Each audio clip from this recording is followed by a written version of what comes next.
जाओ अजान पढ़ो और आते आते मैदान करबला का मंजर भी देखते आना, पूरे मैदान का जायजा भी ले लेना। हजरत अली अकबर गए हैं, आपने जाकर के अजान पढ़ी है, अजान पढ़ के फारिग हुए हैं। आप जब मैदान करबला को देखने के लिए निकले हैं और आपको हिचकियों की आवाज आई है, आपने उधर रुख किया है जिधर से रोने की आवाज आ रही थी। आपने जाकर के क्या देखा, कोई खातून है जिन्होंने अपनी चादर का आधा हिस्सा पकड़ रखा है, करबला की जमीन को साफ करती जा रही है।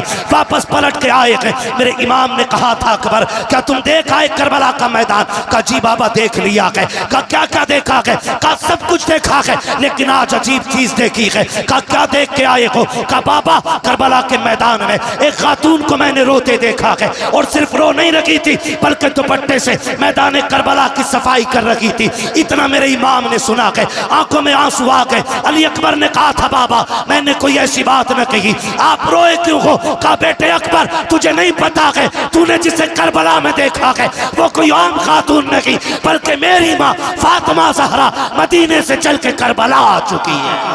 एक बच्ची यजीद के लश्कर से निकल के आई छोटी सी हुसैन के खेमे में। सैयदा ज़ैनब ने बच्ची को देखा, बुलाया बेटी इधर आओ। बच्ची करीब आई, कहा क्या बात है? कहा कौन हो तुम हमारे काफिले में तो नहीं हो ना? तो बच्ची ने कहा वो जो सामने वाला खेमा है ना वो हमारा है। कहा तुम्हारे बाप कौन है? कहा मेरे बाप को हुर कहा जाता है। हुर वो हैं जिन्होंने हुसैन पे पानी बंद किया है, हुर वो हैं जिन्होंने हुसैन का रास्ता रोका है। उनकी बच्ची 10 की सुबह में आ जा रही है। सैयदा ज़ैनब ने बुलाया, बुला करके कहा बेटी तब तो हमारी मेहमान बन गई हो। हमारे ख़ानदान का उसूल ये है कि हमारे घर पे जो मेहमान आया करते हैं वो कभी खाली नहीं लुटाए जाते हैं। ए बेटी आज मजबूरी है, हमारे घर पे पानी का एक कतरा भी नहीं है। अगर होता तो तुझे पिला दिया जाता, अगर रोटी होती एक लुकमा भी होता बेटी पहले तुझे दिया जाता। लेकिन आज अफसोस ये है कि हमारे खेमों में न पानी है न रोटी है जिससे तेरी मेहमान नवाजी की जाए। कहती है बेटी कभी वक्त मिल जाए तो मदीने आ जाना, वहां हम तेरी मेहमान नवाजी करके दिखा देंगे। अल्लाह अकबर। इतने में हुसैन की सकीना सामने से गुजरी है, आपके कानों में 2-2 बालियां थी। सैयदा ज़ैनब ने इशारा करके कहा था ज़ैनब से सकीना जरा इधर तो आओ। कहा क्या बात है फूफी? कहा बेटी हमारे घर पे मेहमान बन के आई है, हमारे घर पे आज देने के लिए कुछ नहीं है, अगर तेरी इजाजत हो तेरे कान की एक बाली से निकाल के दे दो। अल्लाह अकबर। अली का घर भी क्या घर है कि उस घर का हर एक बच्चा जिसे देखो वही शेरे खुदा मालूम होता है।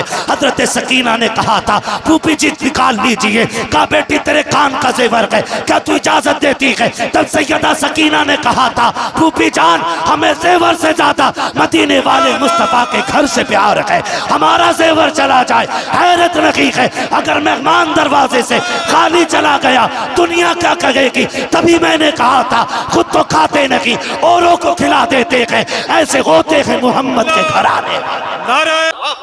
अल्लाह अकबर। तवज्जो है। बेटी किसकी है? हुर की।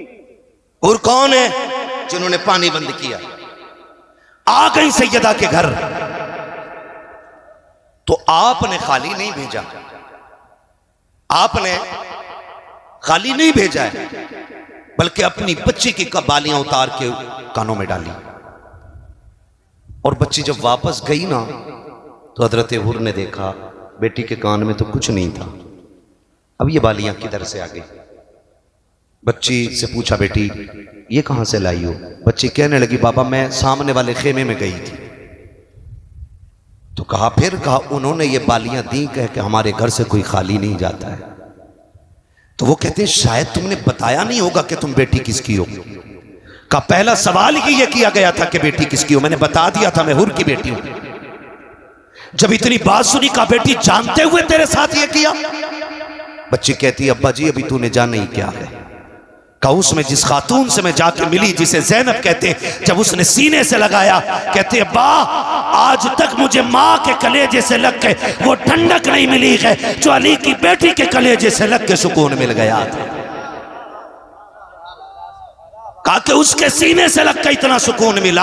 हजरत हुर घुटनों पे आ जाते हैं। बच्ची ने कहा था अब्बा जी एक बात बताऊं। कहा क्या? कहा अब्बा मैंने उस खेमे के चक्कर लगाए हैं, मैंने उस खेमे में सकीना को देखा है अब्बा, उसके होठ सूख गए थे, पानी उनके खेमे में नहीं है, रोटी उनके खेमे में नहीं है। बाबा क्या बात है, हम तो नहर के मालिक बन के बैठे हैं, बड़ी बड़ी दौलत है हमारे पास है, क्या उस घर के बच्चों को हम पानी नहीं दे सकते? उस घर के बच्चे प्यासे हैं। हजरत हुर की आंख में आंसू आए। कहा बेटी तूने क्या देखा है? कहा अब्बा जी मैं एक पालने के पास से गुजरी, जयमा का असगर लेटा हुआ है, उसके बाजू में सकीना बैठी थी, वो झूला झुला के कहती थी हुसैन सब कहती थी असगर सब्र कर, थोड़ी देर में पानी आ जाएगा, कुछ देर में पानी मिल जाएगा। कहा अब्बा जी मैंने देखा है कि वो जो 6 माह का बच्चा था आज उसकी गर्दन एक तरफ हो गई है, आज प्यास की वजह से उसकी गर्दन लटक गई है, वो मुड़ के बहन को भी नहीं देख रहा है। अब्बा बात क्या है, हम उन्हें पानी क्यों नहीं दे सकते हैं? हजरत हुर की चीख निकल जाती है। कहते बेटी एक बात तो बता दे,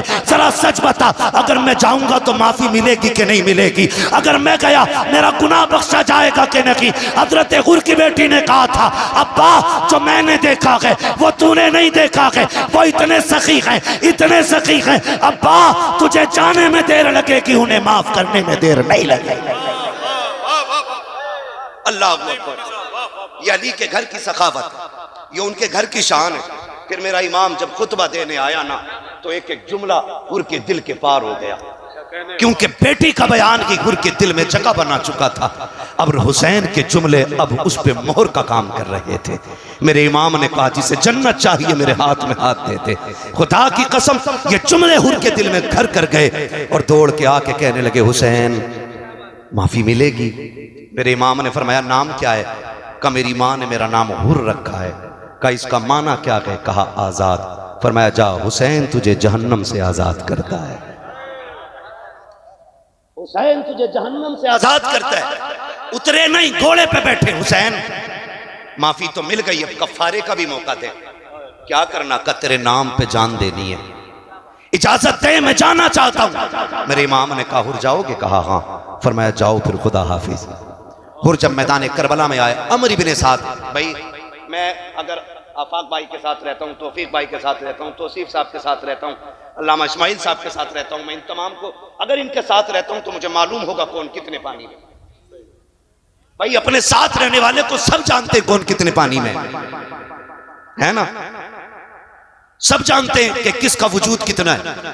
अमर इब्ने साद जानता था, एक मुद्दत हो गई थी हुर को उसके लश्कर में, उसे पता था हुर में ताकत कितनी है, कितने सिपाहियों का मुकाबला कर सकता है। हुर ने, अमर इब्ने साद ने हुर के मुकाबले के लिए उनसे 7 गुना ज्यादा सिपाही भेजे। कितने? आगे तो नहीं है ना अभी असद भाई को भी सुनना, कितने गुना? 7 गुना ज्यादा ताकतवर सिपाही भेजे। हुर की तलवार उठी, बिजलियों की तरह उठी और टुकड़े करके डाल दिए। अमर इब्ने साद ने कहा हुर तुझे क्या लग गया भाई, कल तक तो ये ताकत नहीं थी और अब ये जुर्रत के अपने से 7 गुना ज्यादा ताकतवर लोग टुकड़े करके डाल दिए। मुस्कुरा के कहा कल तक यजीद के टुकड़ों पे पलता था, अब हुसैन की ठोकरों से उठ के आ रहा हूं। कहा तुमने जाना नहीं, कल तक मैं तेरे बाप के टुकड़ों पे, तेरे आका के टुकड़ों पे पलता रहा, अब उसकी ठोकर से उठ के आया हूं कि जिसके दर से जमाना खा रखा है। तभी तो मेरा इमाम कहता है कौन देता है देने को मुंह चाहिए, देने वाला है सच्चा हमारा। अल्लाह अकबर। अमर इब्ने साद ने कहा रुको भाई, बात समझ में आ गई, ये अली के लाल से मिल गए हैं, अब आसानी से नहीं मारा जाएगा।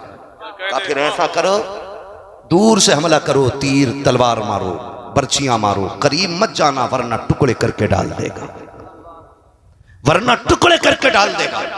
सबने ये बात कही और फिर चारों तरफ से हजरत हुर पे जब बारिश हुई, आप घोड़े से इस तरह नीचे आए जैसे आंख से आंसू टपक के रुखसार पे आता है। आप नीचे आए, शहादत का जाम पिया, यके बाद दीकरे शहादतें होती रही, शहादतें होती रही। पहले जानिसारों ने शहादतें दी, फिर सहाबा ने शहादतें दी, फिर मौलाए कायनात के शहजादों ने शहादतें दी, फिर बारी आ गई हसन हुसैन की आल की। खुदा की कसम तारीख गवाह है, एक एक शहादत खून के आंसू रुला देती है। और बात यह नहीं है कि हम सीना पीटने वाले लोग हैं, अल्लाह का शुक्र है हम बरेलवी हैं, हम सीना पीट के अली अली नहीं करते, हम सीना खोल के अली अली किया करते हैं। हम सीना खोल के अली अली किया करते हैं, सीना पीटना हमारा काम नहीं है। 10 मुहर्रम को मेरे इमाम ने 71 लाशें उठाई हैं। कितनी जोर से, कितनी 71, 71 मेरा इमाम उठा के लाया। लोग बात करते हैं कि नहीं नहीं जी वो बेदर्दी से शहीद हो गए, बस इतना कह दो खत्म। तेरे अब्बा का एक बार एक्सीडेंट होता है तो खोल खोल के बताता, लाइट डाउन थी, नजर कम थी, चश्मा छोटा था, अब्बा को घोड़ा नहीं दिखा, टांग से टकराए, फिर हेलमेट उधर लगा, फिर नीलगाय में घुस गए। ताकि तेरे अब्बा के उसके दिल में दर्द पैदा हो जाए जो तेरे बाप का कुछ लगता ही नहीं। अगर हम हुसैन की शहादत उनसे खुल के बताएं जो पलते ही ज़हरा के टुकड़ों पे हैं, तो फिर पेट में दर्द क्यों होता है? हम इसलिए नहीं बताते कि लोग सीना पीटे, हम इसलिए बताते कि कुर्बानी कोई आम नहीं थी करबला की। वो यूं ही शहीद आजम नहीं है, हाँ वजह उसकी 71 लाशें मेरे इमाम ने उठाई हैं, और उनमें गैरों की नहीं, अपने अकबर की भी लाश है, उसमें कासिम के टुकड़े भी हैं। हम तो जानते हैं खुदा की कसम, रोड पे एक्सीडेंट होता है, लोग देखने वाले गुजर जाते हैं, सच्चाई दुनिया गुजरती है, क्या हुआ का हाथ फट गए हैं, कोई कहता भेजा निकला हुआ है। लोग अगर देख सकते हैं तो देख लेते हैं, नहीं देख पाते तो यूं करके निकल जाते हैं। लेकिन अजनबी लाशों पे बैठ के रोया कोई नहीं करता है। लेकिन अगर उन्हीं हादसे के मकाम पर माँ आ जाए या बहन आ जाए, भाई आ जाए या बाप आ जाए, फिर लोगों को पूछने की जरूरत नहीं पड़ती है इसका बाप कौन है। जो रोड पर अपने सर पे मिट्टी डाल रहा होता है, लोग समझ जाते हैं मरने वाले का बाप है। जिसके सर पे दुपट्टा ना हो, लोग जान लेते हैं ये मरने वाले की माँ है। जिस बहन ने होश खो दिए हो, लोग समझ जाते हैं ये मरने वाले की बहन है। हुसैन तेरे सब्र को सलाम है, तेरी जुर्रत को सलाम है। जिनका एक चला जाता है उनकी कमर टूट जाती है। तू अकबर को लाया मगर टूटा ना था, तू असगर को लाया मगर टूटा ना था, तू मोहम्मद को लाया मगर टूटा तो ना था। हद तो तब हो गई जब मेरा इमाम हजरत कासिम के टुकड़े उठाने के लिए गया और मैदान करबला में गया। चारों तरफ देखा, हजरत कासिम नजर नहीं आए। आप सर पकड़ के बैठ गए। मालिक बता तो सकी, मैं जाके अपनी भाभी को क्या जवाब दूंगा? मेरा भतीजा किधर है? मैं आया अकबर को लेकर चला गया, अब्बास को लेकर के गया, एक एक करके सबको लेके गया। क्या कासिम को नहीं लेके जाऊंगा? कहाँ है मेरा कासिम? अल्लाह अकबर। यजीदियों ने इतने टुकड़े किए थे कि मिट्टी डाल दी थी टुकड़ों पे। आवाज आई गैब से, हुसैन चादर बिछा दे और कान लगा के सुन। जहां जहां से तिलावत की आवाज आती हो वहां वहां कासिम का टुकड़ा मौजूद है। मेरे इमाम ने वो चादर बिछाई है जो कंधे पे नाना मुस्तफा की रखी थी, जमीन पे ला के रखी, कान लगाया है। कहीं से सूरे रहमान की तिलावत की आवाज आ रही है, कहीं से सूरे यासीन की आवाज आ रही है। हाथ मिट्टी में डाल रखे हैं, कहीं से बाजू हाथ आ रहा है, कहीं से पैर हाथ आ रहा है, कहीं से सर हाथ आ रहा है। कटरी को उठाया है, कमर पे रखा है मेरे इमाम ने। और जब खेमे में लेकर के आए हैं, हर लाश को उसके खेमे पे इमाम ने पहुंचाया था। लेकिन जब कासिम को लेकर के आए हैं, उनके खेमे में लेकर के नहीं गए, बल्कि उनकी लाश को लेकर के उम्मे फरमा को नहीं बताया, बल्कि अपने खेमे में ला के रखा। सैयदा सकीना आ जाती है, बाबा जी भैया कहाँ है? कहा बेटी जाओ जाकर के बड़ी अम्मी को खबर कर दो कि चचा ने बुलाया है। सैयदा ज़ैनब, सैयदा सकीना गई है, बड़ी अम्मी जान आपको बाबा बुला रहे हैं। हजरत ज़ैनब आई है, बैठ जाती है। इमाम मेरे इमाम ने कहा था भाभी पूछोगी नहीं कासिम कहाँ है? अल्लाह अकबर। देखो तो सही, अली के घर का सब्र देखिए। खुदा की कसम, कटरी को देख के कहा था उम्मे फरमा ने कि यही तो मेरे कासिम की लाश है। कहा तुम्हें कैसे पता? कहा माँ को पूछने की जरूरत नहीं पड़ती, खुशबू बता देती है बेटे जहां हुआ करते हैं। नारे तकबीर, नारे रिसालत, जिक्र अहले बैत। है तवज्जो सारे लोगों की, खुदा सलामत रखे सारे लोगों को। जब गठरी खुली सबसे ऊपर सर रखा था, हजरत उम्मे फरवा ने ना बाल नहीं नोचे थे, गरेबान चाक नहीं किया था, बल्कि वो सर जो गठरी में सबसे ऊपर रखा हुआ था उसको चूमा और फिर सजदे में गिर के कहती, मालिक तेरा शुक्र है तूने उम्मे फरवा की कुर्बानी कबूल फरमा ली है। ये जुर्रत, ये शुजाअत उनके घर की है। 71 लाशें मेरे इमाम ने उठाई हैं। आज तो मुझे हैरत होती है यार, 10 मुहर्रम के नाम पे क्या क्या ना हुआ, कौन कौन से तमाशे और कौन कौन से मेले नहीं हुए, जिनको पर्दे का वकार देने के लिए नबी की बेटी ने मुख्तसर सी जिंदगी में मुकम्मल किताब दे दी। आज उन्हीं की बेटों की कुर्बानी के दिन में हमारी बेटियां बेपर्दा हो गई। मैं पूछना चाहता हूं एक एक नौजवान से, मुझे इससे मतलब नहीं है कि आप ताजिया किस तरह बना रहे, मगर मैं इतना कहूंगा, आज हमारे ताजिए रोज़े हुसैन का नक्शा कम और मंदिर ज्यादा होते हैं। हाँ, उनमें टोटल मंदिर का नक्शा होता है, वरना जिस तरह जो नक्शा बनना था किसने बनाया बताओ, कितने लोग बना रहे। और फिर हद हो गई यार, हद हो गई। जो साल भर बेटी घर से नहीं निकली वो ताजिए में धागे बांधने निकल गई, और हम इसे दीन कह रहे हैं। मुझे बताओ, अगर रोज़े हुसैन का नक्शा ही क्यों ना हो, बताओ रोज़े हुसैन का नक्शा ज्यादा है या हुसैन ज्यादा है? बोलो बोलो तो सही, नक्शा ज्यादा है कि हुसैन? और जोर से, इतनी जोर से बोलो कि गाफिलों के कानों के पर्दे फट जाएं और उन्हें पता चल जाए कि दीन क्या है। बताओ, रोज़े का नक्शा ज्यादा है कि हुसैन ज्यादा है? उलमा गवाह है, मेरी कौम साफ कह रही है कि नक्शे से ज्यादा वकार मेरे हुसैन का है। क्लियर है ना? कोई शक? बड़े बड़े उलमा बैठे हुए हैं, ये सब मेरे सर के ताज हैं। पूरी जिम्मेदारी के साथ कह रहा हूं, 1 लाख नक्शे उनके रोजे के बना लो, मैं एक बाल हुसैन के सर का लेके आ जाऊंगा। 1 लाख नक्शे मिलकर के भी हुसैन के एक बाल की बराबरी नहीं कर सकते। फिर वो ताज़िए जिन्होंने इस्लाम का नक्शा ही बदल डाला। मैं उन बेवकूफ कायदीन की बात नहीं कर रहा हूं जो पढ़ते कुछ हो रहे हैं और समझते कुछ हो रहे हैं और फिर गुमराही के लिए भी फतावे रज़विया का हवाला देते हैं।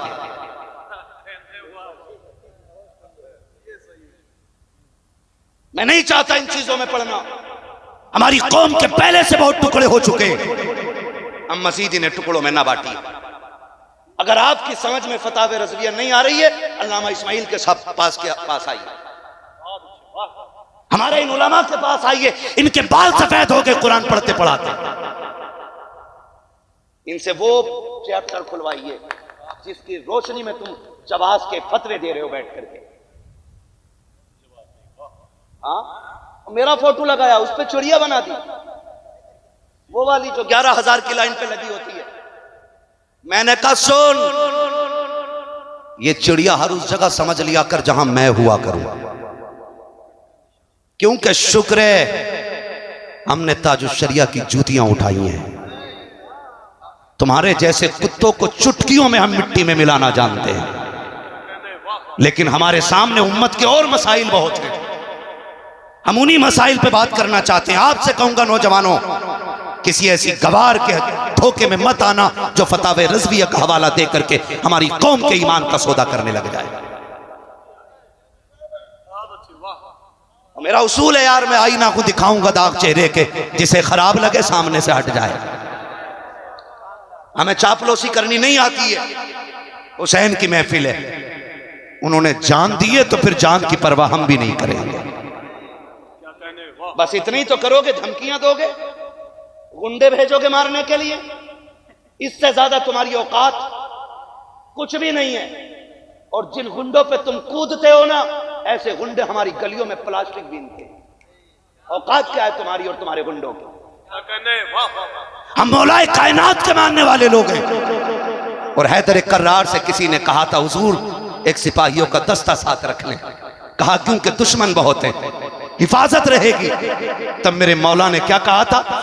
फरमाया था अगर मौत आ जाएगी तो 7 ताले भी अली की जान नहीं बचा पाएंगे। और जब तक मौत का वक्त नहीं आया है, पूरी दुनिया जितना चाहे जोर लगा ले, मौत से पहले अली को कोई नुकसान नहीं पहुंचा सकता।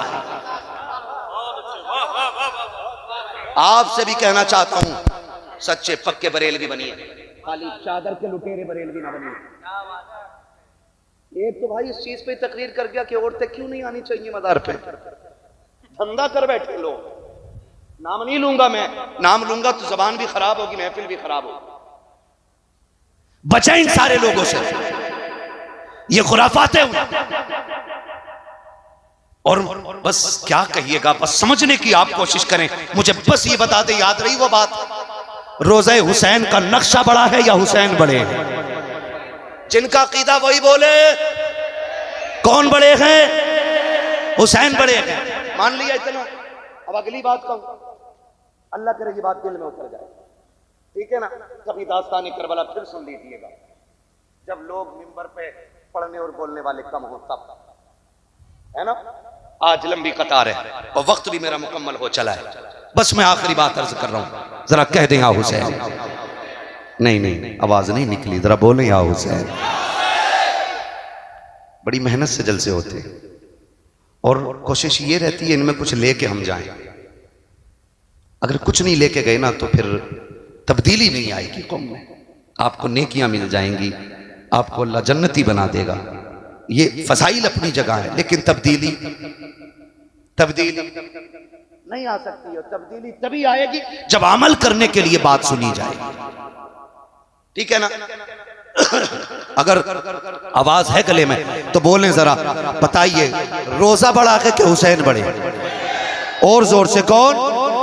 मुहर्रम की 10 तारीख है, 71 लाशें मेरे इमाम ने उठाई हैं, खुद सवारी पे सवार है। कहा ज़ैनब, कहा जी भैया, कहा सुनो, मेरी शहादत पे बाल ना नोचो,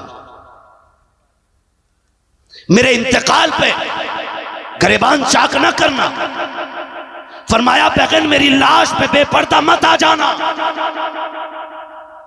एक तारीख की कोई लकीर मुझे लिखी हुई एक लाइन दिखा दो जिसमें यह लिखा हो हुसैन बाल नोच करके, ज़ैनब बाल खोल करके हुसैन की लाश पे आई हो।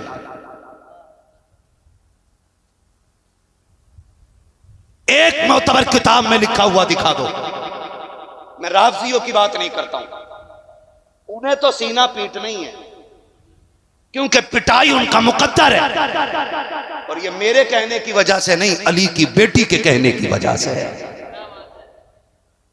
क्या कहा था आका हुसैन? कहते अगर मैं शहीद हो जाऊं तो मेरी कब्र पर, मेरे जिस्म पर आपको बेपर्दा नहीं आना है। और आखिरी जुमले थे, ज़ैनब मुझे सजदा बचाना है, तुम्हें मां फातिमा का पर्दा बचाना है। मैं सजदा बचाने जा रहा हूं, तुम्हें पर्दा बचाना है। मेरा इमाम मक्तल में गया, तारीख गवाह है, इमाम शहीद हो गए हैं, लाशों पे घोड़े दौड़ गए हैं, लेकिन किसी ने सैयदा ज़ैनब को बेपर्दा नहीं देखा है। हाथ जोड़ के कहता हूं बहनों के भाइयों से, बेटियों के बापों से, क्या डूबने के लिए इतना ही कम है कि दिसंबर के अंदर 5 मुस्लिम बच्चियां गैर मुस्लिमों के साथ होटल में पकड़ी गई हैं? क्या ये मर जाने के लिए कम है? घोसी जैसे शहर के अंदर पर्दा बोलने वाली बेटी गैर मुस्लिम के साथ चली गई है, क्या यह डूबने के लिए काफी नहीं है? रामपुर जैसे शहर के अंदर एक मुस्लिम बच्ची ने सैकड़ों मुस्लिम बच्चियां गैर मुस्लिम बच्चों के हवाले की है, क्या मरने के लिए यह काफी नहीं है? क्या डूब मरने के लिए इतना नहीं है? हम किस दिन संभलेंगे? कभी डोरी के नाम पे बेटियां निकाली, कभी ताजिए के नाम पे बेटियों को बेपर्दा किया। कौन सा मुंह सैयदा ज़ैनब को दिखाओगे? तुम्हें खुदा का वास्ता, अगर ज़ैनब हुसैन जैसे भाई के जिस्म पे बेपर्दा नहीं आती तो बेटियों को इन ताजियों पे जाने की इजाजत किसने दी है? ताकि बांधने की इजाजत किसने दी है? सुनो, तुम्हें ज़ैनब का वास्ता है, तुम्हें फातिमा का वास्ता है, जाके बेटियों से कह देना, ए बेटी हुसैन वाली वो नहीं होती है जो ताजियों पे धागे बांधती है, हुसैन वाली वो होती है जो सरों पे दुपट्टे बांधा करती है। जवाब नहीं मुफ्ती साहब। इस किरदार को आम करो, आम करो। तुम्हारे यहाँ की औरतें मस्जिद में नमाज पढ़ती हैं? टाइम की भी नहीं जाती? हाँ? अरे जाती नहीं औरतें मस्जिद में, जुमा पढ़ने भी नहीं जाती? सही बताओ, जाती है जुमे में? अरे अच्छा, अलविदा जुमे को उसमें भी नहीं, फिर ईद तो जाती होंगी ना? बोले हाँ, डर क्यों रहे, जाती है ईद की नमाज पढ़ने? बोले जोर से। इधर वाले भी मेरे भाई बोलते हैं, बड़ी बड़ी दूर से एक एक भाई आया है, खुदा आपकी मोहब्बतों को कबूल फरमाए और ज़हरा के लालों का सदका अता करे। मुझे पता बड़ी बड़ी दूर से नौजवान आए हैं और इनको मैंने नहीं बुलाया है, जिनकी महफिल है उन्होंने बैठा रखा है। मेरी औकात क्या है मैं किसी को बुला सकूं? ये तेरा कर्म है आका के बुला लिया है अपना, कहां मुझसे ये कमीना, कहां सिलसिला तुम्हारा। जाती है नमाज पढ़ने मस्जिद में? अरे बोलो भाई, नहीं बोलोगे ऐसे ही बोलता रहूंगा भाई, फिर असद भाई फजर बाद पढ़ेंगे। क्या राय है ना? तवज्जो है सारे लोगों की। जाती है जुमा पढ़ने, ईद पढ़ने, क्यों क्यों नहीं जाती? क्यों नहीं जाती है भाई? क्योंकि इस्लाम ने इजाजत ही नहीं दी। क्यों इजाजत नहीं दी? ताकि इनकी इज्जतें महफूज रह सके। जबकि मस्जिद में कोई नापाक नहीं आता मुफ्ती साहब, सारे ही पाक आते, सारे ही अल्लाह की इबादत करने के लिए आते। लेकिन शरीयत ने बेटे की इज्जत का इतना लिहाज किया, सिर्फ ज़ोहर असर नहीं है, मगरिब भी है और अंधेरी वाली इशा भी है, फिर उठने के बाद की फजर भी। कई इतनी नमाज अंधेरे की भी है। मर्द औरत एक जगह जमा होंगे तो फितने के उठने का शायबाग है। शक है कहीं बेटियों की इज्जतों पे आंच ना आ जाए। अगर किसी के घर की इज्जत एक बार चली जाती है तो फिर वापस नहीं आती है। मैं पूछना चाहता हूँ दलाल पीरों से और दलाल मुरीदों से, जो इस्लाम 5 वक्त की नमाज के लिए मस्जिद में जाने की इजाजत नहीं देता, वो ताजिए पे धागे की इजाजत कैसे देगा? वो मेले की इजाजत कैसे देगा? वो जाकर के नजर मारने की इजाजत कैसे देगा? जाओ हर बेटी से कह दो, अगर तुझे हुसैनी बनना है तो ताजिए पे चढ़ावा ना चढ़ा, बल्कि मुसल्ला बिछा, 100 रकात नफल पढ़, फातिमा की रूह को बख्श दे, करबला वाला भी राजी होगा, मदीने वाला भी राजी। नारे तकबीर, नारे रिसालत, जिक्रे इमाम हुसैन, अल्लामा मुफ्ती हम्माद रज़ा सादुल्लाह। वाह वाह वाह वाह, अरे जवाब नहीं मुफ्ती साहब, इतना लट फेरते अगर आज होते तो। उमर फारूक आजम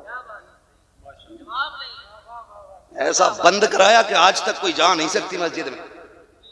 एक उमर ने दुनिया की मस्जिद में जाने वाली औरतों का एक बार कह के जाना बंद कर दिया और सारे पीर मिलकर के अपनी मुरीदाएं नहीं रोक पा रहे। ये अच्छा है कारी साहब, क्या बात है। नहीं, कारी साहब लोगों को समझना चाहिए, समझना चाहिए सबको। ये दीन नहीं है। अहद करो नौजवानों, हम वो करेंगे जो अली की बेटी ने करबला में करके दिखाया है। वादा करते हैं इंशाअल्लाह। जाके बेटियों को बता दो, हुसैन तेरी न्याज पे ऐसी न्याज से राजी नहीं होंगे जो मेले में जाके की जाएगी, जो ताजिए के आगे खड़े होके की जाएगी चौक में जाकर के। सुन, हुसैन को राजी करना है तो फिर तिलावत की आदी हो जा। पूछना चाहता हूँ एक एक बेटी से, जाओ बताओ तो सही पर्दा किसे कहते हैं। मैंने बड़े बड़े पर्दों वाली बेटियां देखी हैं, बड़े मैंने उसूल के घराने देखे हैं। अगर एक बेटे का इंतकाल हो जाता है तो माँ के दुपट्टे का पता नहीं होता है, बहन के कपड़ों का ख्याल नहीं होता है। मगर ज़ैनब तेरे हौसले को सलाम है, शरीयत की पाबंदी को सलाम है। तूने खातूने जन्नत की बेटी होने का हक अदा किया है। ओनो मोहम्मद के लाश पर घोड़े दौड़ते रखे लेकिन पर्दा नहीं छूटा है। सगे भाई की लाश पर घोड़े दौड़ गए लेकिन पर्दा नहीं छूटा। खानदान की लाशों को घोड़ों तले रौंद दिया गया लेकिन पर्दा नहीं छूटा। और अगली बात करने लगा हूँ, जब खेमों को लूटा जा रहा था तब अली की बेटी मगरिब की नमाज पढ़ रही थी। जब खेमे चलाए जा रहे थे तब ईशा की नमाज पढ़ रही थी। कोई अली की बेटी ने बता दिया, हम दुनिया के लिए नहीं, हम तो खुदा के लिए दुनिया में तशरीफ लाए। यही हर घर का निजाम होना चाहिए, वरना फिर कोई मतलब नहीं रह जाता। अगर तेरी बेटी मेकअप करके ताजिए के आगे खड़ी है तो कोई मतलब नहीं है तेरे सबील का। कोई मतलब नहीं है तेरे इंतजाम का। बड़ी कुर्बानियां लगी हैं तब दीन यहां तक पहुंचा है, बड़ी कुर्बानियां लगी हैं।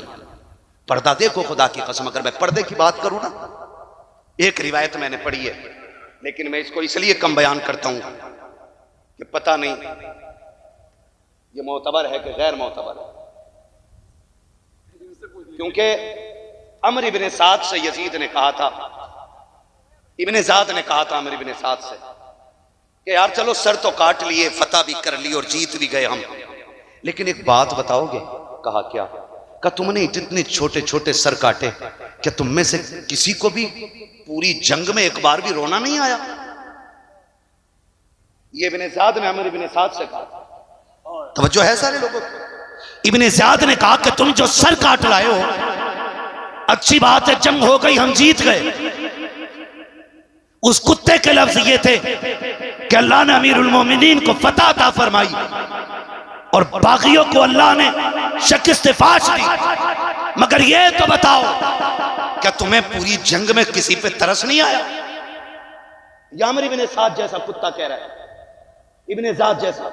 अब अमर इब्ने साद का जवाब सुनो। उसने कहा एक बार तो मुझे भी रोना आ गया था।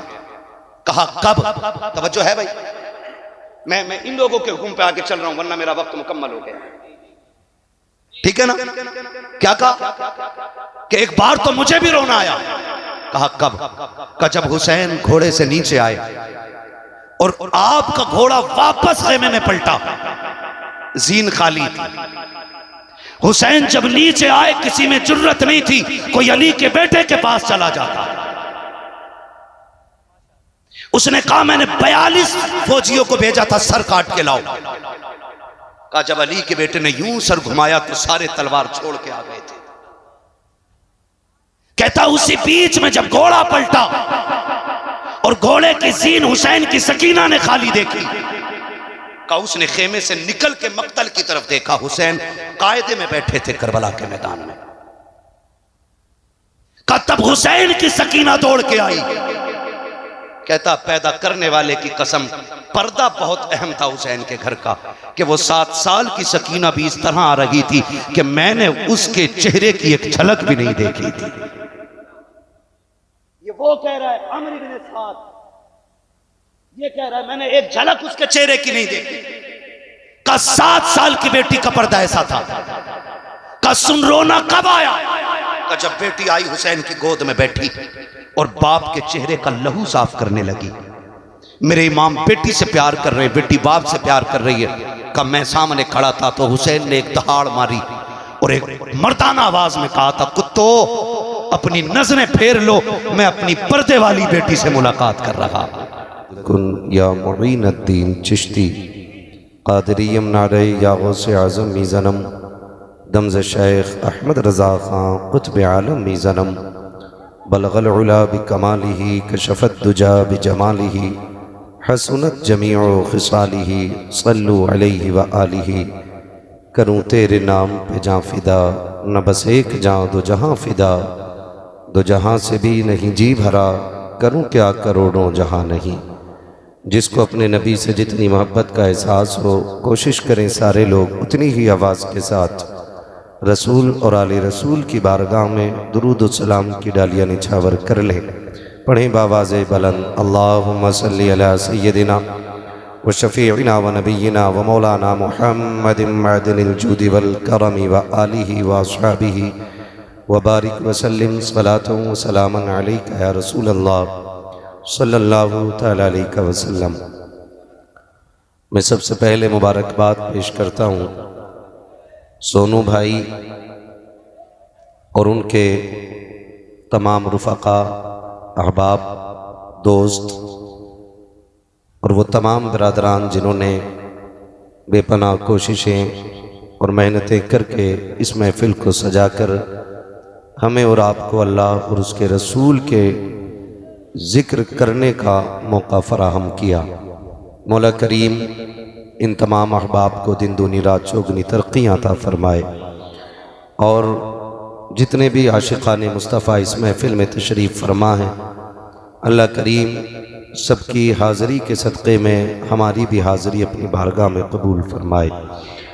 मुअज़्ज़ज़ हाज़रीन इकराम, अभी आपने बड़े ख़ूबसूरत लबो लहजे में शुअरा से नातो मनक़बत के अशआर मुलाहिज़ा फ़रमाए। उनके बाद एक बहुत कम वक्त में आपने बड़ी ख़ूबसूरत गुफ्तगू भी मुलाहिज़ा फ़रमाई। मेरे बाद भी इंशाअल्लाह आपको ख़ूबसूरत कलाम भाई असद इकबाल कलकत्तवी साहिब क़िबला से सुनना है। कोशिश ये रहेगी कि उतनी देर बात की जाए जितनी देर आपके कानों को बोझ न लगे, इसलिए कि ज़िक्र पाकों का है, ज़िक्र कदर वालों का है, इसलिए समाअतें भी कदर वाली ही होनी चाहिए। मैं नहीं चाहता कि उनके ज़िक्र को इस तरह सुना जाए कि जैसे कुछ सुना ही नहीं, क्योंकि ज़िक्र उन अजीम हस्तियों का मैं करूँगा कि जिनका तारुफ बरेली के इमाम ने इस तरह कराया कि सुबह तैबा में हुई बट्टाग़े बाड़ा नूर का, सदका लेने नूर का आया है तारा नूर का, मैं गदा तू बादशाह भर दे प्याला नूर का, नूर की सरकार नूर दिन दूना तेरा दे डाल सदका नूर का, तेरी नस्ल पाक में है बच्चा बच्चा नूर का, तू है ऐने नूर तेरा सब घराना नूर का, तू है ऐने नूर तेरा सब घराना नूर का। मुअज़्ज़ज़ हाज़रीन इकराम, दिली मुबारकबाद मैं यूँ भी पेश करूँगा कि आपने मुहर्रमुल हराम के इस मुबारक महीने की अजीम कुर्बानी का यूँ एहतराम किया कि ना कोई तमाशा करके, ना कोई ढोल की महफिल लगाकर, ना कोई बाजे गाजे की रस्में सीधी करके यहाँ महफिल लगाई, बल्कि एक महफिल इसलिए सजाई है ताकि हम करबला वालों का भी ज़िक्र सुन सके, साथ में मदीने वालों का भी ज़िक्र सुन सकें। और ये सबसे बड़ी बात है कि हम अपने असलाफ का ज़िक्र इसलिए करते हैं ताकि उनकी ज़िंदगी से हमें जीने का शऊर हासिल हो जाए। हम अपने बुज़ुर्गों की बातें इसलिए करते हैं ताकि अपनी ज़िंदगी को उनकी ज़िंदगी में ढालने की कोशिश करें, वरना सिर्फ वाक़यात सुनाना मकसूद नहीं होता है। वाक़या सुना और अनसुना कर दिया, इससे कोई बेहतर नतीजा नहीं निकलने वाला। मज़ा तो तब है कि जब उनकी ज़िंदगी के साँचे में अपनी ज़िंदगी को ढालने की कोशिश की जाए। नक़ीब अहले सुन्नत भाई आफाक रज़ा मुशाहिदी साहिब क़िबला बेहद मेहनत कर रहे थे कि बोलें बोलें बोलें बोलें, तो कई लोग मजबूरी में हाथ उठा रहे थे। मैं पहले ही एक बात कह दूं, कोई उनके नाम पे मजबूरी में हाथ ना उठाए, भले ही पूरा उठ के यहाँ से चला जाए। यहाँ सिर्फ वो बैठे कि जो मेरे लिए ना आया हो, असद भाई के लिए ना आया हो, आफाक भाई के लिए ना आया हो, सैफ रज़ा के लिए ना आया हो, समीर रज़ा के लिए ना आया हो। यहाँ वो बैठे जो सिर्फ मदीने वाले मुस्तफ़ा के लिए आया हो। ये याद रखिएगा, वरना ये उसूल बना लें और ये अपनी ज़िंदगी का वजीफ़ा भी इसी को कर लें और उठते बैठते यही कहा करें, जब तक बिके न थे तो कोई पूछता न था, जब तक बिके न थे तो कोई पूछता न था, तुमने ख़रीद कर हमें अनमोल कर दिया। अज़ीज़ान मिल्लत इस्लामिया, मैं इस मौके को गनीमत समझता हूँ और मैं सोच रहा हूँ लोहा गर्म है तो चोट मार ही देनी चाहिए, क्योंकि हज़ारों की तादाद में बातें सुनने वाले लोग रोज़ रोज़ नहीं मिलेंगे। आज है तो मैं बात कह जाऊँ, और मैं ये पूरी जिम्मेदारी के साथ कह रहा हूँ, अगर मैं अपने बाप की बात करूँ तो गरेबान पकड़ के मिंबर से उठा देना, और बात रसूल पाक की हो तो एक एक बंदा इस बात को सीने पे नोट करके लेकर के जाए। मैं बड़ी शर्मिंदगी के साथ ये कह रहा हूँ कि हम उस कौम को परवान चढ़ा रहे हैं जिसमें से 30% हमारी कौम को अभी जलसों में बैठने का दब नहीं आया है। बुरा ना मानिएगा, ये मत सोचिए हम ही आए और हम ही को डांट पड़ गई। हमारी कौम के 30% नौजवानों को अभी जलसों में बैठने की भी तमीज नहीं। अगर गलत कह रहा हूं अंदाजा लगा लें, मेरे 30% मैंने कहा, लगभग 35% से ज्यादा लोगों के सरों पे टोपियां नहीं है। ये एक बहुत बड़ा अलमिया है, इसे हल्के में मत लेना। हम 70 सालों में अभी तक अपनी कौम को टोपियों का शौक नहीं दिला पाए, और हमें एक बीमारी लग गई है कि दुनिया हमें सबसे ऊंचा मान ले, हमारे परचम लहराएं। मैं तो खुद से भी कभी कभी मुखातब हो के कहता हूं, कभी इतराने की जरूरत नहीं है। परचम कायनात में सिर्फ अल्लाह और उसके रसूल का बुलंद रहेगा। बाकी कायनात की हकीकत यह है कि हुए नाम बरबे निशा कैसे कैसे, जमी खा गई आसमां कैसे कैसे। मेरी कौम के नौजवानों, आप इमाम अली मकाम की महफिल में आके बैठे हैं, याद रखिएगा आज के बाद किसी भी जलसे में जाओ ना तो नंगे सर न जाना, इसलिए कि दुनिया की महफिल में बैठने का मतलब और होता है और हुसैन की महफिल में बैठने का मतलब और होता है। ये ख्याल रखिएगा कि जब उनकी महफिल में जाया करो तो टोपियां लगा लिया करो, ताकि ये पता चले कि ये कौम हुसैन की महफिल में बैठने के लिए जा रही है। मैं अक्सर ये देखता हूँ जलसों में कि जिस बस्ती में जलसे होते हैं उस बस्ती के नौजवान गांव के बाहर घूमते होते हैं और बाहर के लोग आकर के उस बस्ती के जलसे को आबाद करते होते हैं। तो मैं कभी कभी सोचता हूँ इन्हें क्या हो गया, फिर कभी खुद ये सवाल का जवाब मुझे मिलता है और मेरे जहन की यूं समझे कि इस तरह से मेरी जहन साजी की जाती है, गोया कोई पीछे से थपकी दे के कहता है कि महबूब की महफिल को महबूब सजाते हैं। ये जो गलियों में टहल रहे हैं इन पर एतराज न कर, ये जो आज भी शहर के बाहर निकल आए हैं इन पर एतराज न कर। हकीकत ये है कि महबूब की महफिल को महबूब सजाते हैं, आते हैं वही जिनको सरकार बुलाते हैं। अगर कोई इतनी अजीम महफिल में नहीं आके बैठा ना, मुझे कोई एतराज नहीं है, मुझे कोई शिकायत नहीं है। उस बंदे को सोचना चाहिए कौन सी गलती कर बैठा हूं जो आज भी अली के बेटों ने अपनी महफिल में बैठने की जगह नहीं दी है। ये ख्याल कीजिएगा। अगली बात जो मैं कहने लगा हूं, अल्लाह करे ये हजम हो जाए, बड़ी कड़वी बात है, अरबाब मिंबर की दुआएं चाहूंगा, हिम्मत कर रहा हूं।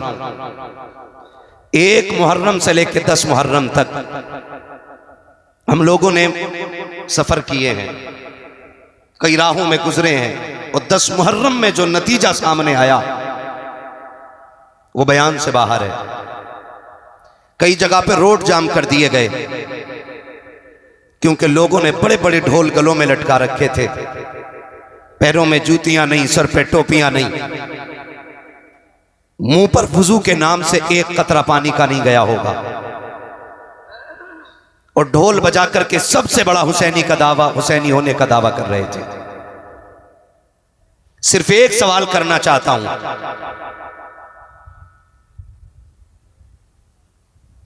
कि जिस इस्लाम की खासियत यह है कि उसका मानने वाला अगर किसी गली से गुजरे और उस गली में कोई पत्थर का टुकड़ा पड़ा रह जाए तो देखने वाला कहता शायद यहां से कोई मुसलमान नहीं गुजरा है। अगर इस गली से मुसलमान गुजर गया होता तो यह पत्थर का टुकड़ा रास्ते में नहीं मिलता, क्योंकि महबूब ने ईमान के हिस्से को इमाततुल अज़ान तरीक कह करके ये बता दिया है कि जो रास्ते में पड़े हुए टुकड़े को इस नीयत से हटा देता है कि कहीं किसी को ठोकर न लग जाए, उसके सीने में भी ईमान की शमा जलवगर हुआ करती है।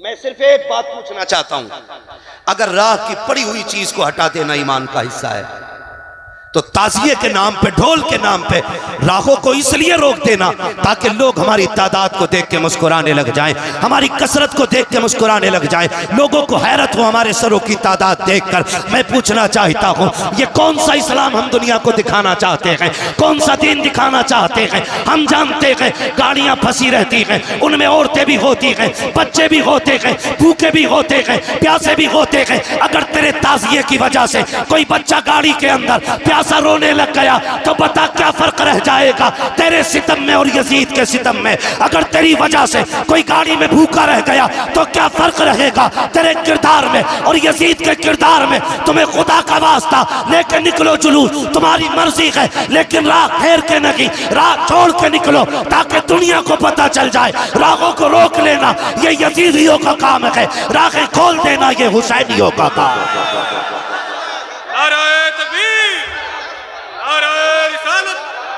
माशाअल्लाह माशाअल्लाह। भाई माफ कीजिएगा, बातें मेरी कड़वी हैं, लेकिन किरदार जो है ना, हमारी निस्बतों का पता देता है, निस्बतों का पता देता है। आज पूरी कौम लग गई है, माफ कीजिएगा, जिसको आला हजरत सरकार ने हराम कह दिया, हर बरेलवी पे लाजिम है कि वो हराम माने। मुत्तफिक है इस बात से? कितने लोग बरेलवी हैं, जरा हाथ उठा के बता दें। सारे ही बरेलवी हैं, ठीक है ना? तो बस अब हाथ नीचे कर लें, अपने उलमा की आप बातें माने। अगर ये कहते हैं कि रुक जाइए तो रुक जाइए, अल्लामा तौफीक साहब अल्लाह सलामत रखे, बड़ा काम इनके उलमा की जमात मिलकर के कर रही है, बड़ा काम कर रही है, अल्लाह इस जमात को सलामत रखे और हमारी पूरी जमात को इसी तरह दीन की तबलीग करने की अल्लाह तौफीक अता फरमाए। हाँ, हम वो काम करें जिससे ये लगे कि हुसैन के मानने वाले अच्छे अखलाक वाले होते हैं। करेंगे इंशाअल्लाह, वही काम कीजिएगा कि जिससे कोई ये ना कहे हुसैनी ऐसे होते, हुसैनी ऐसे होते। डॉक्टर इकबाल ने कहा था, यूं तो सैयद भी हो, मिर्जा भी हो, अफगान भी हो, तुम सभी कुछ हो, बताओ कि मुसलमान भी हो। हम अपने रवैयों को देखें, हम अपने किरदार को देखें और अपने हालात को देखें। याद रखिएगा, सिर्फ 10 दिन हुसैन के नहीं है, 365 दिन हुसैन के। बोलें सुभान अल्लाह। इतना आहिस्ता ना बोलें कि मौलवी को नींद आ जाए, और इतना जोर से भी ना बोलिए कि पुलिस पकड़ के ना ले जाए, है ना? मैं जहां तक जानता हूं असद भाई, अभी तक मैंने किसी जलसे में नहीं देखा कोई जोर से सुभान अल्लाह कहने की वजह से मर गया हो, है ना? मरता भी नहीं है कोई। अगर डर ना हो मौत का तो फिर बोले या हुसैन। क्या बात है नौजवानों, आज इतना गला खोल के हुसैन का नाम लें कि आवाज बैठ जाए, ताकि कल सुबह उठें तो चाय इशारे से मांगे। अम्मी के हो क्या गया, कहना अम्मा जो पैसे वाले थे वो उनके नाम पे पैसे लुटा रहे थे, मेरे पास कुछ नहीं था, मैं जहरा के लालों पे आवाज लुटा के आ गया हूं। कम से कम इतनी तो कुर्बानी दे के जाइएगा। हाँ, इतनी कुर्बानी जरूर दे के जाइएगा, वरना अल्लाह सलामत रखे हमारी कौम को। हजरत जहां नहीं बोलना चाहिए वहां बहुत बोलती है, और जब नहीं बोलना चाहिए तब बहुत बोलती है। अभी पूरा स्टेज खड़े होकर छुपा रहा था, चुप जाओ भाई चुप जाओ, लेकिन चुप ही नहीं रहे थे। एक बंदा बता दो जो है यहां बैठ के मिंबर पे उसने ये नहीं कहा हो बोलो। पहले ऐलान से लेकर के मेरे नाम तक सबने कहा बोलो बोलो बोलो, लेकिन हम बोलने को तैयार नहीं, कहीं बिजली का बिल ज्यादा ना आ जाए। हम उस उत्तर प्रदेश में रहते हैं जहां पे सांस लेने का भी बिल देना पड़ रहा है। हाँ, मुझे इलेक्शन नहीं लड़ना है, वरना मैं एक एक टॉपिक पे बात करने की हिम्मत रखता हूं, लेकिन मैं गैरों को बाद में समझाऊं, पहले अपनों से निपट लूं। मेरा एक उसूल है भाई, मेरी तकरीर तबे यार को बेचैन करती है, सबब क्या है वही कहता हूं जो दिल पर गुजरती है। बहुत गौर से मेरी बात सुनिएगा, कोई काम ऐसा ना करे। 365 दिन हुसैन के, बोलो है कि नहीं? 5 वक्त की अजानें हुसैन की हैं। अजान का हर कलमा हुसैन का है, कलमे का हर हर्फ हुसैन का है, और अगर करीब से देखें तो इबादत में चागत हुसैन की है, सज्जों में लज्जत हुसैन की है। लेकिन उसे पता हो ना जिसने इस इबादत को मजबूती से पकड़ रखा हो, है ना? 10 मुहर्रम आई, ले सबील दे सबील, ले सबील दे सबील। माफ कीजिएगा मैं सबील का मुखालिफ नहीं, तबर्रुक है हुसैन, बटना चाहिए, लेकिन रुक के बताइए पानी वो है जिसे हुसैन ने मुंह मोड़ के देखा तक नहीं। जो सबसे ज्यादा 10 मुहर्रम में हम बांट रहे हैं, पानी वो है जिसे हुसैन ने मुड़ के देखा ही नहीं, और कुरान वो है जिसे नेज़े पे चढ़ के भी सुनाया है। अब इसी चीज को देखें, कौम पानी में डूब गई और सजदे भूल गई।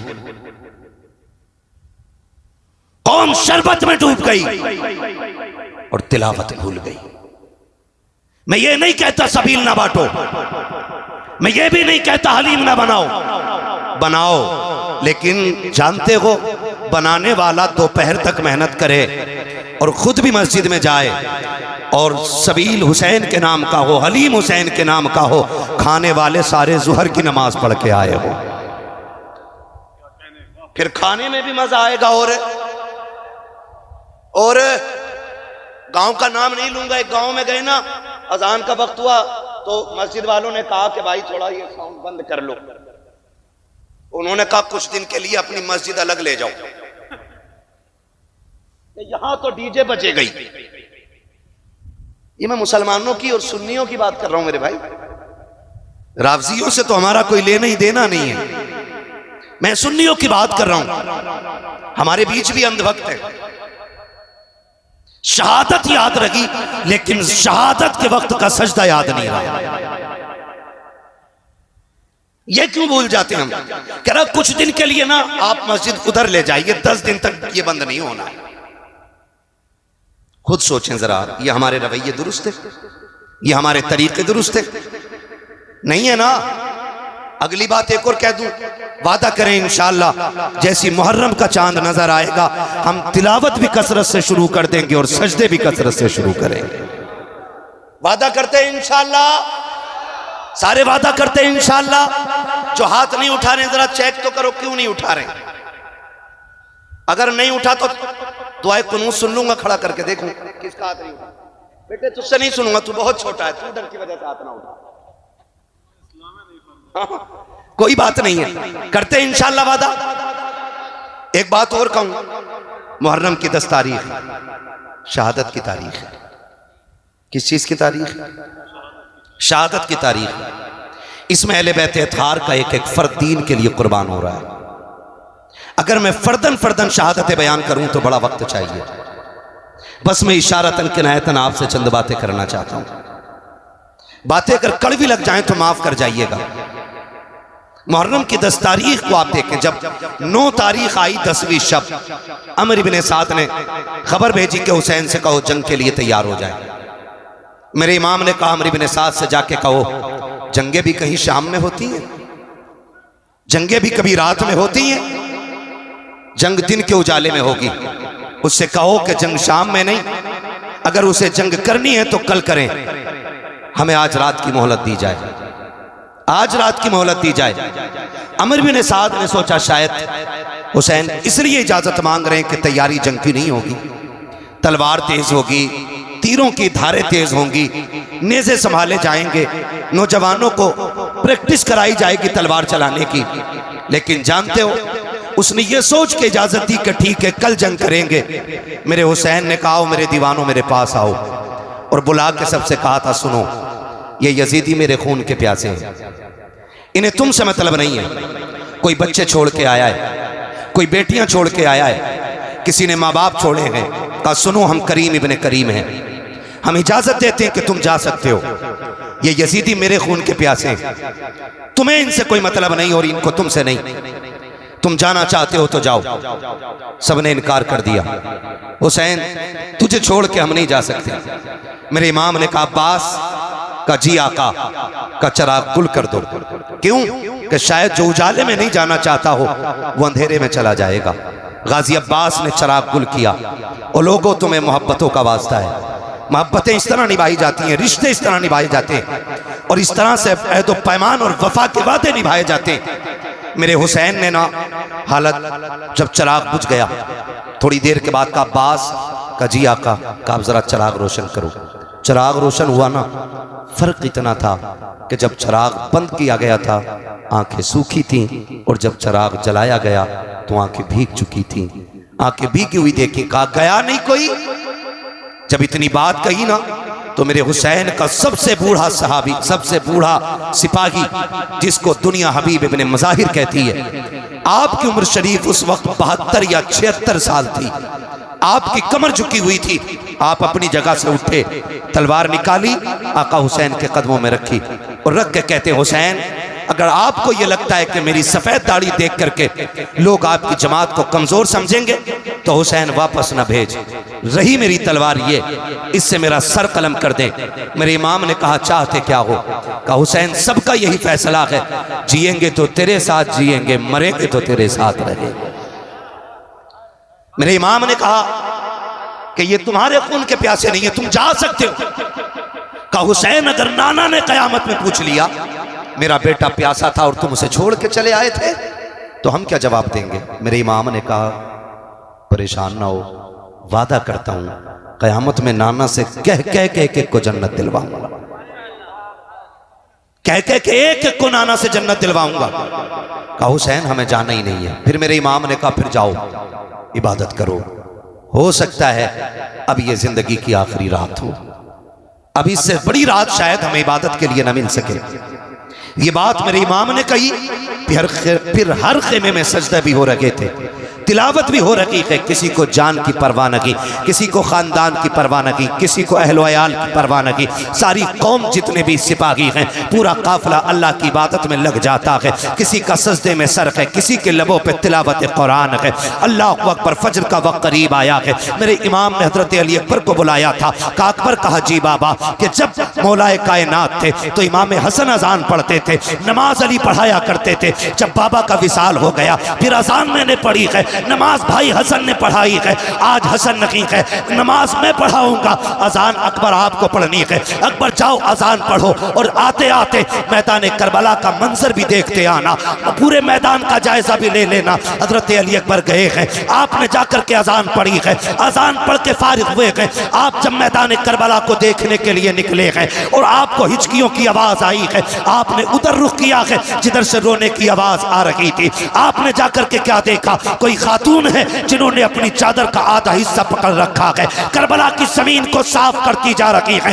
वापस पलट के आए हैं। मेरे इमाम ने कहा था अकबर क्या तुम देख आए करबला का मैदान? का जी बाबा देख लिया है। का क्या क्या देखा है? का सब कुछ देखा है, लेकिन आज अजीब चीज देखी है। का क्या देख के आए हो? का बाबा करबला के मैदान में एक खातून को मैंने रोते देखा है, और सिर्फ रो नहीं रही थी बल्कि दुपट्टे से मैदान करबला की सफाई कर रही थी। इतना मेरे इमाम ने सुना है, आंखों में आंसू आ गए। अली अकबर ने कहा था बाबा मैंने कोई ऐसी बात न कही, आप रोए क्यों हो? कहा बेटे अकबर तुझे नहीं पता है, तूने जिसे करबला में देखा है वो कोई आम खातून नहीं बल्कि मेरी माँ फातिमा ज़हरा मदीने से चल के करबला आ चुकी है।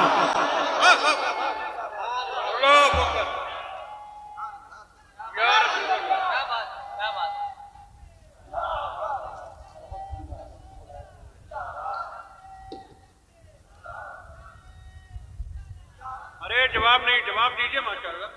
मुझे हैरत होती है लोग खातून जन्नत की बात करते हैं, वो कैसे आ सकती हैं? वो कैसे आ सकती हैं?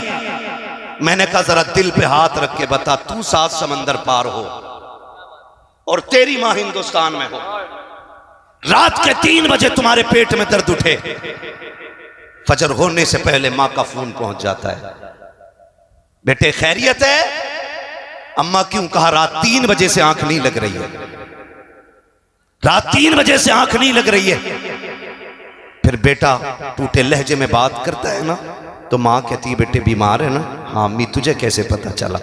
कहा बेटे रात 3 बजे मेरी आंख खुल गई, तब से दिल घबरा रहा है। मैंने कहा आज अगर आज की गुनाहगार माँ 7 समंदर पार का पता रख सकती है तो खातून जन्नत अपने बेटे करबला में शहीद होने के लिए जो गए हैं उनकी खबर क्यों नहीं रख सकती है? मुझे तो हैरत होती है लोगों पे। कहा अकबर तुमने जिसे देखा है ना वो कोई आम खातून नहीं, मेरी माँ फातिमा ज़हरा है। कहा वो करबला में आ चुकी हैं, तारीख गवाह है। फजर पढ़ी, फजर के बाद का वक्त है, सुने खुद नहीं खाते हैं गैरों को खिला देते हैं, ऐसे होते हैं मोहम्मद के घर आने वाले, ऐसे होते हैं मोहम्मद के घर आने वाले। बहुत गौर से सुनिएगा, फजर के बाद का वक्त शुरू हुआ। एक बच्ची यजीदी खेमों से निकल करके हुसैन के खेमे में आ गई। है तवज्जो सारे लोगों की? भाई कुर्सी के चक्कर में ना पड़े, ये कुर्सी बड़े बड़ों को खा गई और इसकी लंबी उम्र नहीं होती आरिफ भाई, उम्र बड़ी मुख्तसर है इसकी। एक टांग टूट जाए तो बैठने वाले की तोड़ देती है।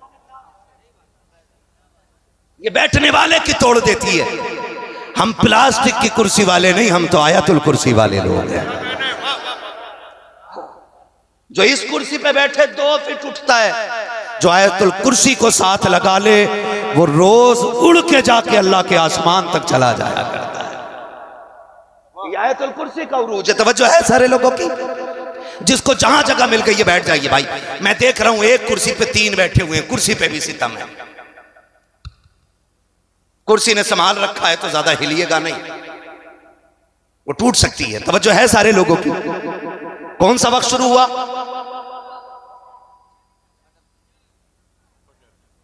फजर की नमाज तो हो गई, फजर के बाद का वक्त शुरू हुआ। अमर बिन साद के लश्कर से एक बच्ची निकल के हुसैन के खेमे में आई। वो बच्ची टहल रही थी, सैयदा जैनब की नजर पड़ गई। जानते हो जैनब कौन है? जैनब वो है जिसने कम उम्र में सबसे पहले कुरान हिफ्ज किया है। हाँ, जैनब वो है जो कूफे की शाहराहों पर, कूफे की गलियों में, कूफे की जमीन पर कुरान की तफसीर बयान करती रह गई है। और मुझे तो बात समझ में ही नहीं आती है, हमारी कौम ने समझा क्या है करबला को? हुसैन जवान होकर के सीधे करबला नहीं गए।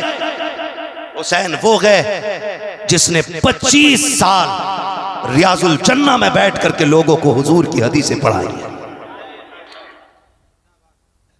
25 साल तक मेरा इमाम रियाजुल जन्ना में बैठ करके हुजूर की हदीसें पढ़ाता रहा है। और आज मेरी कौम का हाल यह है कि अपना बाप मरने लगता है, बेटे को सूरे फातिहा पढ़ने की तौफीक नहीं होती है, बाप की सांसें अटकने लगती है, तब कुरान वाला तलाश करने जाया करते हैं। कहने को पक्के हुसैनी है लेकिन सही से सूरे इखलास भी याद नहीं है। हाथ जोड़ के तुम्हें खुदा का वास्ता दे के कहता हूँ, ओ लोगो, खुदा के वास्ते आने वाले मुहर्रम से पहले भले डेग बने या ना बने, सबील के लिए पानी का इंतजाम हो या ना हो, हर नौजवान जिसे कुरान ना आता हो इतना कुरान जरूर सीख ले ताकि 1000 मरतबा सूरे फातिहा पढ़ के 10 मुहर्रम को मुसल्ला बिछा के हुसैन से कहे, आका आपने नेज़े पे कुरान पढ़ के सुनाया है, मैं मुसल्ले पे बैठ के सूरे फातिहा सुनाने आ गया।